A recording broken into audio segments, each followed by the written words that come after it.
আমি নামাজ পড়ি এবং হস্তমৈথুনের ও বদভ্যাসে অভ্যস্ত। আমি চেষ্টা করি এমন এই জঘন্য পাপ থেকে নিজেকে বের করতে, কিন্তু যতবারই অপরাধ করি ততবার চেষ্টা করি এবং তওবা করি।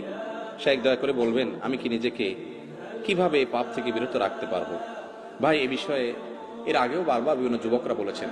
আল্লাহি, আল্লাহর কসম, আমার খুব ভালো লাগে যখন আমার যুবক ভাইরা এই সমস্ত প্রশ্ন করেন, যে প্রশ্নের মাধ্যমে তিনি ভালো পথে আসার জন্য ছটফট করতে থাকেন। শয়তানের সাথে পারেন না, ইবলিস তাকে অন্যায়ের পথে, হারামের কাছে নিয়ে যায়। তিনি চান একটু আসার জন্য। আল্লাহ তাআলা আমার এই ভাইদেরকে সাহায্য করুন। আল্লাহ আমাদেরকে হারাম থেকে বের হয়ে আসার মতো ইমানি শক্তি দান করুন। ভাইরা আমার, গুনাহ তো আমরা সবাই কম বেশ করি। কয়জন আছেন গুনাহ করার পর গুনাহ থেকে বাঁচার জন্য ছটফট করেন, তওবা করার জন্য? তো এই সমস্ত ভাইরা যারা তওবার জন্য ছটফট করেন, আমি তাদের ব্যাপারে সুধারণা রাখি, আমার আল্লাহ তাদেরকে তওবার তৌফিক দিবেন ইনশাআল্লাহ। যারা পাপ করার পর, অপরাধ করার পর কোনো সেন্স নাই, কোনো হিতাহিত, কোনো ভালো মন্দ ধারণা নাই, অপরাধ বোধ নাই, অপরাধের অদৃশ্য দাহন তার ভিতরে হয় না, এই ব্যক্তি অপরাধ থেকে ছুটে আসা অনেক কঠিন হয়। অপরাধ করতে করতে অপরাধের ব্যাপারটাতে এতটা বেপরোয়া হয়ে যায়, তার কাছে অপরাধ দাইলবাত হয়ে যায়। এটা খুব ডেঞ্জারাস আলামত। তওবা নসিব হয় কম, চোখের পানি ফেলেন যে আল্লাহ পাপ তো করি, তোমার কাছে দিলটা নরমও হয় না।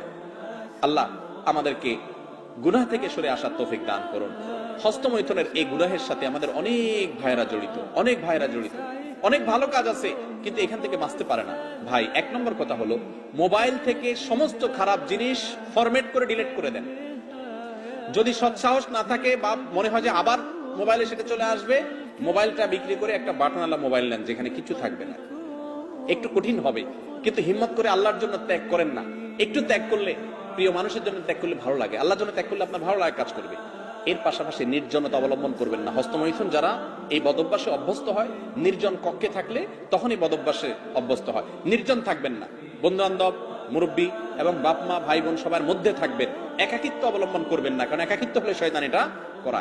বেশি না, 2-4 মাস যদি একটু কষ্ট করে, স্ট্রাগল করে মোবাইল টোবাইল, ফেসবুক, ইউটিউব এগুলো থেকে সরে থাকতে পারেন, হারাম সম্পর্ক থেকে দূরে থাকতে পারেন। খারাপ জিনিস দেখলে মানুষ হস্তমৈথুনের দিকে বেশি যায়। যুবকরা খারাপ জিনিস যেন দেখতে না পারেন, সে রাস্তা বন্ধ করে ফেলেন। বেশি না, 1 মাস এক্সারসাইজ করেন, ইনশাআল্লাহ বদভ্যাস দূর হয়ে যাবে। আর আল্লাহর কাছে দোয়াও করবেন, চোখের পানি ফেলবেন, মালিক আমি সরে আসতে চাই, তুমি সাহায্য করো। আল্লাহ তাআলা আমাদেরকে সেরকম হিম্মত এবং শক্তিশালী দান করেন।